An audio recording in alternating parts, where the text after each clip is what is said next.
Back in July of 2016, I took a trip to the coastal city of Dubrovnik, Bulgaria, with a few close friends. I was 27 at the time, and we were there for a classic beach getaway. Sunny afternoons, cheap drinks, and the kind of nightlife that feels endless when you're that age. I've never been the type to stir up conflict. I mostly kept to myself, quiet and easygoing. But one evening at a bar, things went sideways. I got into it with a group of local guys, supposedly over a football team, though I barely remember what kicked it off. The scuffle left me with a busted eardrum. When I saw a doctor the next morning, he told me I couldn't fly. The pressure could make things worse. My friends offered to stay behind with me, but I told them to go ahead and fly home. I didn't want to ruin their plans, and I figured I just needed a few days to rest. I booked a low-cost room at a small hotel near the airport and stayed behind alone. That's when everything started to shift. I called my mom more than once, sounding anxious, though I couldn't really explain why. I told her to freeze my bank cards. I said I thought people were following me. One night, I left the hotel in a panic, convinced 4 men were watching my door. I even messaged my mom asking about the possible side effects of some antibiotics I'd been prescribed. The fear didn't let up. The hotel staff later said I seemed on edge, pacing, checking the curtains, glancing over my shoulder constantly. On July 14th, the day I was finally cleared to fly back home, I arrived at Dubrovnik Airport early in the morning. At first, I looked calm on the surveillance cameras. Just a guy wheeling his bag toward check-in, but something spooked me. The footage shows me speaking briefly with an airline worker, then stepping back quickly, looking unsettled. Then, without warning, I bolted. I ran through the terminal, straight out the automatic doors, sprinted across the parking lot, and left behind everything. My suitcase, my passport, even my wallet. That was the last confirmed sighting of me. The final known image of me shows me disappearing into the woods near an unfinished building site. After that, nothing. I was just gone. My case has since become the center of endless speculation. Some think I suffered a psychological break, maybe triggered by a bad reaction to the medication I'd been prescribed. Others suggest it might have been an underlying condition, brought to the surface by stress. But there's another camp that doesn't buy either of those explanations. They're convinced I was telling the truth, that someone really was after me, and whatever happened that day forced me to flee into the trees, barefoot, terrified, and totally exposed. Over the years, there were scattered reports of people spotting someone like me across different parts of Eastern Europe, but none were ever verified. What haunts people most is that my mother never believed I had any mental illness. She's certain something, or someone, was threatening me. Maybe I witnessed something I shouldn't have. Maybe I was dragged into something far more dangerous than I could have known. There's a still frame from the airport footage, me, wide-eyed, mid-sprint, that's been replayed millions of times online. People stare at it, trying to decode what I saw. But no one has ever answered the only question that matters. What could scare a grown man that much? Now, rewind over a century. In the summer of 1910, in a quiet town called Elmsbridge, Louisiana, a 4-year-old boy named Tommy Waller vanished while on a fishing trip with his family at Deaton Lake. His parents said he'd wandered off sometime that afternoon, probably near the shoreline. As soon as they realized he was missing, the entire town jumped in. Search parties swept the woods, boats dragged the lake, and in a desperate attempt to dislodge anything trapped below, they even used dynamite charges underwater. Still, there was no sign of Tommy. For 8 long months, his disappearance consumed the town. Then, in early 1911, a child who looked like Tommy was spotted in Mississippi. He was traveling with a man named Charles Delaney, a handyman who worked odd jobs in small towns. Delaney swore that the boy was actually the son of a woman named Clara Whitmore, someone he said had entrusted him with the child while she worked nearby.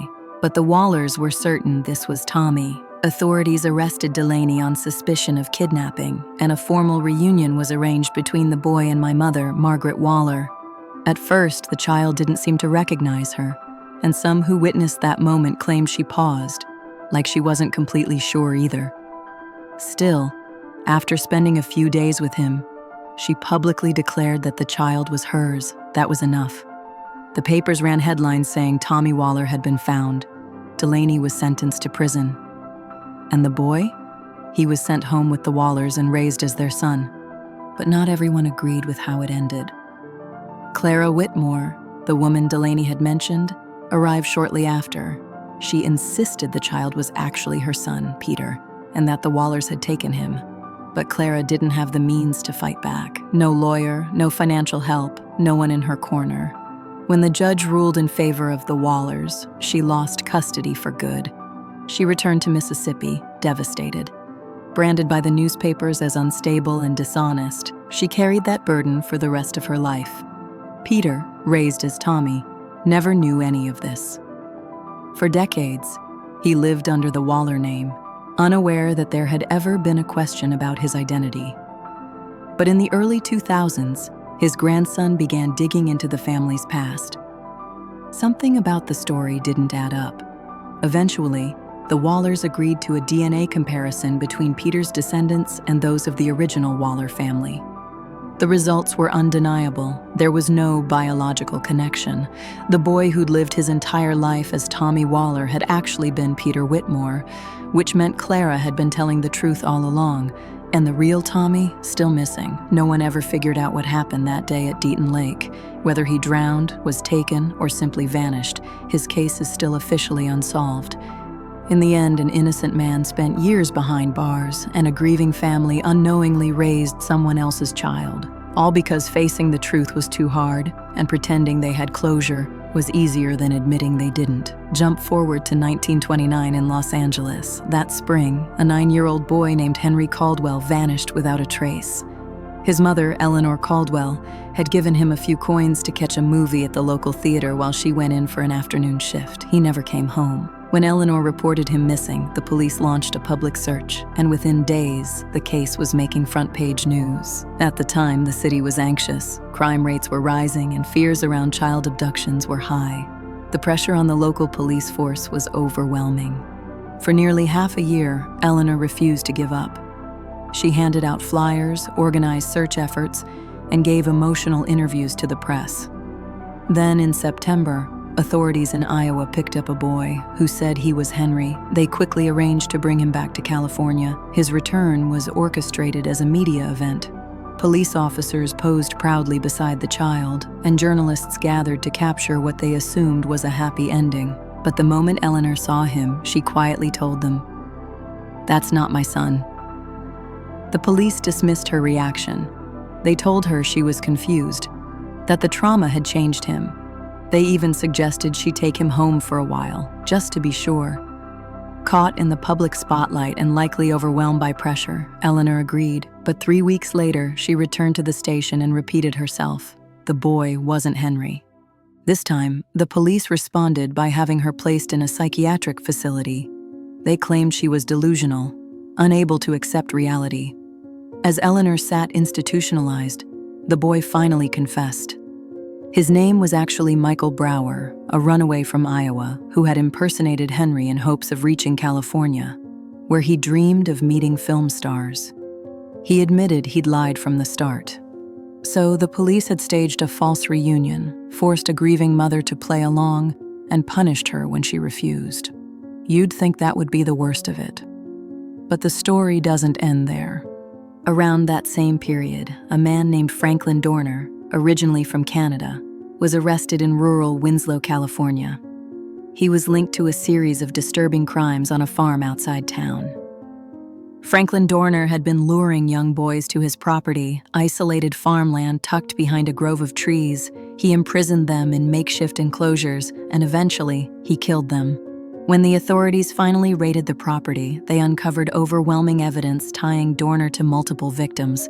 One of those, they believed, might have been Henry Caldwell. Eleanor begged for answers, but Dorner never gave a straight confession. He was convicted for the murders of other children, yet the question of what happened to Henry was left hanging.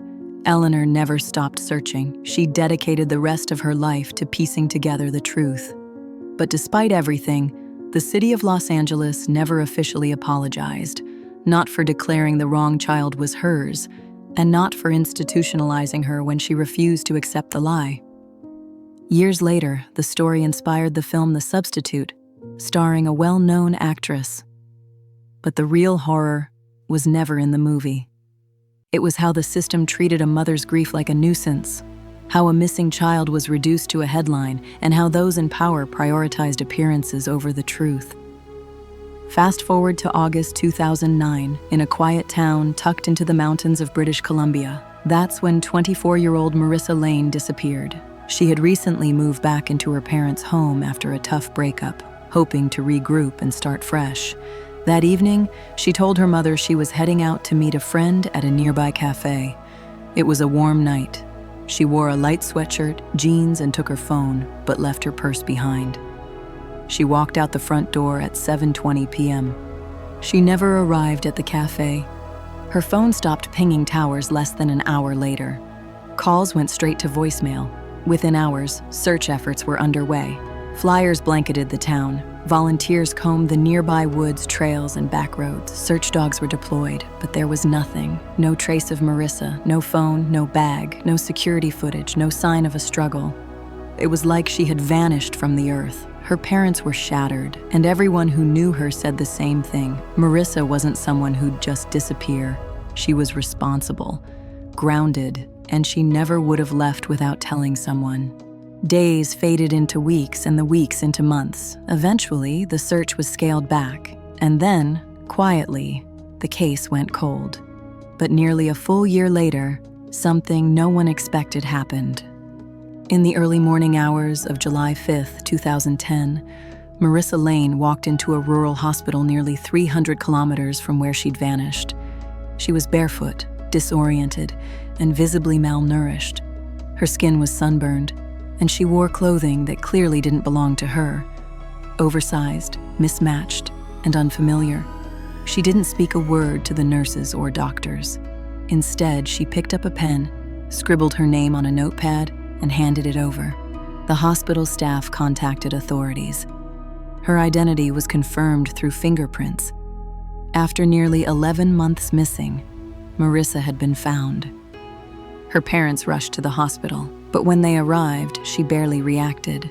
She stared at them with a vacant expression, occasionally offering a soft smile, but she didn't hug them. When they asked where she'd been, she answered only once, saying, "I was in the dark. I was safe, but it wasn't me." Investigators were left speechless. Marissa had no visible signs of injury. Toxicology screens came back clean. No head trauma, no drugs in her system. Nothing to suggest long-term captivity, abuse, or control. Her body showed no tattoos, scars, or markings of any kind. No evidence to support the idea of an organized abduction. She remained in the hospital for a week under psychiatric observation, then was quietly discharged into her family's care. No arrests were made. No official explanation was given. Marissa never gave a public statement, and shortly after, she erased all of her social media accounts. Within a year, she moved away from British Columbia entirely. Several journalists tried to reach out. None were granted interviews. Her parents declined to speak. The file was closed, officially resolved. A missing person who came home. But no one ever found out where she'd been, and those who met her afterward all agreed. She wasn't physically harmed, but she was no longer the same. One nurse who treated her during her final day in the hospital shared something chilling. She said Marissa looked straight at her before being discharged and whispered, "Don't walk into the woods alone. That's where they find you." No one knew what it meant, but no one who heard it ever forgot. In October 2017, in the quiet city of Maple Heights, California, a 15-year-old student named Noah Hallberg vanished on his walk home from school. He always took the same route, a stretch of suburban streets lined with modest homes, playgrounds, and neatly trimmed hedges. But one afternoon, he simply didn't arrive. His mother called his phone. No response. She reached out to friends. No one had seen him since the final bell. By 7 p.m., she alerted the police, and a search was launched almost immediately. The next day, Noah's backpack turned up behind a grocery store dumpster, a few blocks off his normal route. His phone, however, was missing. For weeks, his case dominated the local news. Search teams canvassed neighborhoods, handed out flyers, and brought in tracking dogs. One scent trail led them into a wooded area on the outskirts of town, but it ended abruptly, as if Noah had vanished into thin air. No tire tracks, no signs of a struggle, no eyewitnesses. Then strange things began to surface. When detectives interviewed his classmates, they uncovered unsettling rumors. Several students claimed Noah had been jumpy in the days before he disappeared, like he was on edge, flinching at sounds, looking over his shoulder. One friend recalled that he'd been asking if anyone else had noticed a man in a red windbreaker. Another said Noah had pulled him aside to ask, "How do you know if you're being followed?" The leads dried up, and for months the investigation stalled. Until, in March 2018, nearly 5 months after he vanished, a 911 call came in from a working payphone in a small town over 90 kilometers away. The voice on the line simply said there was a boy sitting on a bench outside the public library, not moving, not speaking. Police arrived within minutes. It was Noah. He looked different. His hair had grown long and his clothes were grimy and torn. In his hands, he clutched a spiral notebook, but it was completely empty. He stared ahead, silent, not reacting to anyone around him. For over 24 hours, he didn't say a word. When his parents arrived, he broke. He wrapped his arms around his mother and sobbed uncontrollably. But even then, he barely spoke.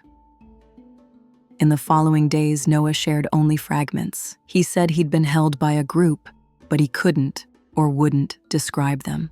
Not their faces, not where, not how. Noah eventually said they'd kept him in a place without windows or clocks. He remembered the cold, always the cold. When officers asked how he got away, his answer was quiet. "They let me go. I think I passed whatever test it was."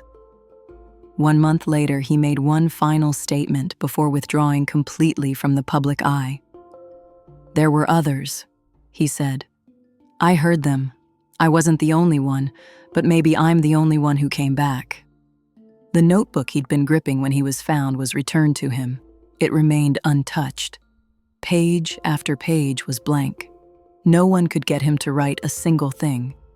But on the very last sheet, in the bottom right corner, 4 words had been scrawled in unsteady handwriting. "I was not alone." Investigators never located the individuals Noah described. The FBI reviewed the case but declined to release any findings. Eventually, Noah transferred schools, changed his name, and started fresh somewhere else. Technically, the case was marked resolved. He came back. That was enough for the records. But anyone who followed the case knows it didn't feel like an ending. And then, there's what happened on the night of February 9th, 2004. That evening, 21-year-old Rachel Monroe, a nursing student at Northfield University, disappeared after a single-car crash along a remote stretch of Route 209, just outside Briar Hill, New Hampshire. Nearly 20 years later, her whereabouts remain unknown. No one knows what she was fleeing from, who she might have been meeting, or what caused her to vanish. Earlier that day, Rachel had emailed her professors saying she needed to leave campus for a few days due to a death in the family. But there had been no death, no emergency. In fact, no one in her family had expected her to leave at all. She quietly packed an overnight bag, withdrew nearly all the money in her bank account, and stopped at a small convenience store to buy snacks and alcohol. Then, she drove north toward the White River region, alone, with no clear destination. At 7:28 p.m., a resident living off Route 209 called emergency services to report a crash. A black compact car had slid into a snowbank on a sharp curve. When officers arrived about 20 minutes later, they found the vehicle, engine still warm, but no driver in sight. Rachel's car was found locked. The windshield had a long diagonal crack, and both airbags had deployed. A box of red wine had spilled across the seats, soaking into the upholstery. The only thing missing was her. Just minutes before officers arrived, a local bus driver had passed by. He later told police he saw a young woman standing beside the car. He pulled over and spoke to her through the window. She looked pale, dazed. like she was in shock. But she insisted she was fine and turned down his offer for help. So he left and made the call to report the accident. By the time authorities got there, Rachel was gone, not walked away, gone. Tracking dogs followed her scent up the road for about 90 meters. Then, it just stopped. No sign she veered into the woods. No personal items dropped along the way. No footprints in the fresh snow beyond that point. It was as if someone pulled up in a car just out of sight and she got in or was taken. Her credit cards and phone were never used again. The items she had purchased earlier, some bottles were still in the car, some were missing. But nothing at the scene explained what really happened. There were no obvious injuries, no signs of a struggle, and no reason to believe she had run off voluntarily. Rachel had no documented history of mental illness. She wasn't in crisis. In fact, she had plans. Assignments due, job interviews lined up. Still, she vanished. In the years that followed, Rachel's case grew into one of the most intensely analyzed mysteries online. Forums dissected timelines. Podcasters interviewed witnesses. Amateur sleuths tried to reconstruct the final hours of her known movements. Some were convinced she staged her own disappearance to escape her life and start over. Others believed she had arranged to meet someone that night and never made it back. And then there were the darker theories, a serial predator in the region or even a larger cover-up, but nothing ever surfaced, no evidence, no suspects, no body. Something happened to Rachel Monroe on that cold stretch of Route 209. Something calculated. And if she was taken, then whoever did it knew exactly what they were doing and never left a single clue behind. Hundreds of miles away, in the isolated town of Adley Ridge, Alaska, a place only reachable by air or a long frozen trail through tundra, people are no strangers to the strange. Winters there are long, punishing. The nights stretch endlessly. But even in a place where silence and mystery are part of the landscape, the disappearance of Rick Halden in 2004 is still spoken about in hushed tones.